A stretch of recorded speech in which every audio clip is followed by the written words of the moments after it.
Hello बच्चों, यहाँ पे प्रश्न है कि रेखा L1 बराबर R सदिश बराबर A सदिश जोड़ में T B सदिश जोड़ में C तथा L2 R सदिश बराबर B सदिश जोड़ में S C सदिश जोड़ में A सदिश का प्रतिच्छेद बिंदु क्या होगा।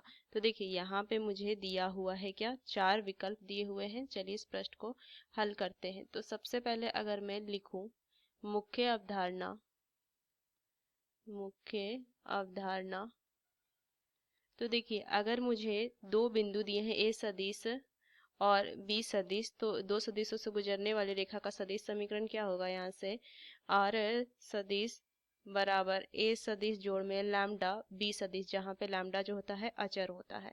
तो देखिए इसको अगर मैं लिखूं कि दिया हुआ है L1 आर सदिश बराबर ए सदिश जोड़ में टी बी सदिश जोड़ में सी सदिश, और आर जो दिया है L2 दिया आर सदिश बराबर बी सदिश जोड़ में एस सी सदिश जोड़ में ए सदिश, ये दिया हुआ है।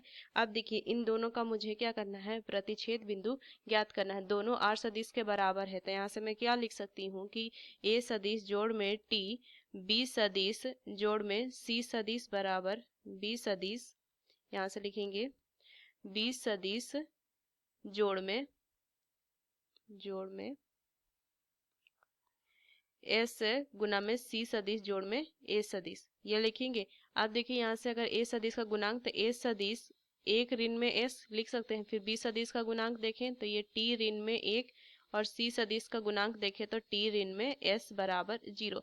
अब देखिए ए सदिश बी सदिश सी सदिश, ये तीनों सदिश का जो योग है वो 0 है। तो यहाँ से इसके जो गुणांक है एक ऋण में एस ये 0 हो जाएगा, टी ऋण में एक ये 0 हो जाएगा, टी ऋण में एस ये 0 हो जाएगा। तो यहाँ से क्या लिखेंगे, एस बराबर 1 और टी बराबर 1, और यहाँ से टी जो है वो क्या हो जाएगा, एस के बराबर हो जाएगा।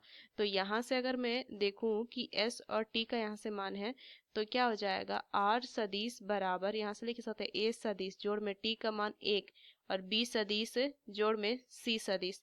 तो यहाँ से मैं क्या लिख सकती हूँ, ये हो जाएगा ए सदिश जोड़ में बी सदिश जोड़ में सी सदिश। तो ये इसका सही मान आ जाएगा, ये इसका प्रतिच्छेद बिंदु हो जाएगा।